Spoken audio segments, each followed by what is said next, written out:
안녕하세요 여러분. 혹시 PHR이 무엇인지 알고 계신가요? PHR은 개인 건강 기록이며 개인이 주도적으로 본인의 의료 데이터를 통합, 관리하고 자신이 원하는 대상에 한하여 제공, 활용하는 기술 및 서비스를 말합니다. 그리고 이 PHR의 기술을 사용한 대표적인 예로는 애플워치가 있습니다. 이 애플워치는 ECG라는 심전도 기능이 있어서 사람의 심장박동 패턴을 분석해 사람의 심장에 이상이 없는지 알 수 있게 해주는 기능이 있습니다. 미국에서는 애플워치의 4번째 시리즈부터 ECG 기능을 사용할 수 있었습니다. 하지만 우리나라는 원격 의료 규제로 인해 2020년 11월부터 사용할 수 있었습니다. 여기서 원격 의료는 환자가 직접 병 의원을 방문하지 않고 통신망이 연결된 모니터 등 의료 장비를 통해 의사의 진료를 받을 수 있는 서비스인데요. 원격 의료가 활성화된 나라를 살펴볼까요? 우선 미국을 보겠습니다. 미국의 최초 규모의 원격 의료 기업은 텔레닥입니다. 텔레닥은 전화나 화상을 통해 24시간 의사에게 접근 가능한 의료 서비스를 제공해주는 어플입니다. 이러한 텔레닥의 서비스는 간단합니다. 환자가 텔레닥을 통해 진료를 신청하고 약 15분 정도 이내에 의사에게 연락이 옵니다. 연락이 오면 전화 혹은 온라인을 통해 진료를 받습니다. 그리고 이러한 진료 내용은 텔레닥의 전자의무 기록에 남습니다. 진료가 끝나면 환자의 상태에 따라 처방전 발급이 가능하며 직접 의사와 대면하지 않을 뿐 일반적인 진료와 비슷합니다. 텔레닥은 1100만 명의 사용자가 가입한 보험회사들과 함께 이 사업을 진행하고 있으며 회사 측에 따르면 텍사스주에만 240만 명이 서비스를 이용하고 있다고 합니다. 두 번째로는 일본입니다.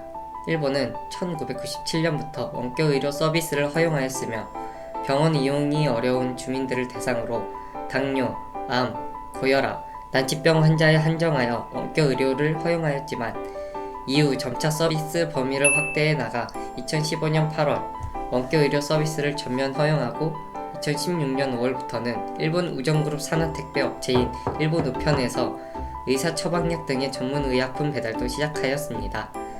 그리고 2019년 12월 국내에서 맡긴 라인 헬스케어는 일본에서 원격 진료 사업을 성공적으로 진행하고 있습니다.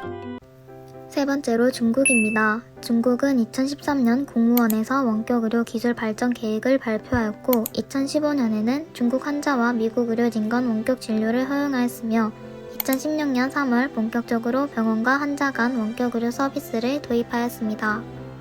중국은 정부가 나서서 원격 의료 시장을 앞다퉈 의료 시장에 진출하고 있습니다. 중국 내 병원, 의사, 환자와 데이터를 온라인으로 연결하는 인터넷 의료 시장은 2009년 기준 2억 위안에 불과하였으나 2011년에서 2014년 연평균 120% 이상 초고속으로 성장해 2016년에는 223억 위안까지 확대되었습니다. 이렇게 세 나라의 원격 의료 상황은 점점 나아지며 발전을 하고 있고 타국에서의 흐름을 볼 때 원격 의료는 점점 더 커질 산업임은 분명합니다. 그렇다면 우리나라의 원격 의료 상황은 어떨까요? 한국은 원격 의료의 시작 단계에 세계에서 가장 적임지로 꼽혔었습니다. 하지만 한국은 현재 20년째 규제에 묶여 제자리 걸음을 하고 있습니다. 한국은 첨단화된 IT 기술력과 우수한 의료 인력, 정보통신 기술도 탄탄합니다. 이러한 원격 의료가 활성화되어 발전한다면 의료 서비스가 개선되며 의료 사각지대가 해소될 수 있습니다. 그리고 원격 의료가 전면 도입될 경우 120만 명의 의료 소외계층이 혜택을 볼 수 있을 것이며 일반 환자의 편익도 커집니다. 직장과 육아 탓에 시간을 맞춰 병원을 찾기 어려운 사람은 물론이며 거동이 어려워 직접적인 이동이 어려운 장애인과 만성질환 관리를 위해 정기적으로 병원을 찾아야 하는 노인분들도 편하게 원격 의료를 이용하여 삶의 질이 개선될 수 있습니다. 그리고 이러한 서비스는 진료의 효율성이 높아 의료비 상승을 억제하는 효과도 기대할 수 있습니다.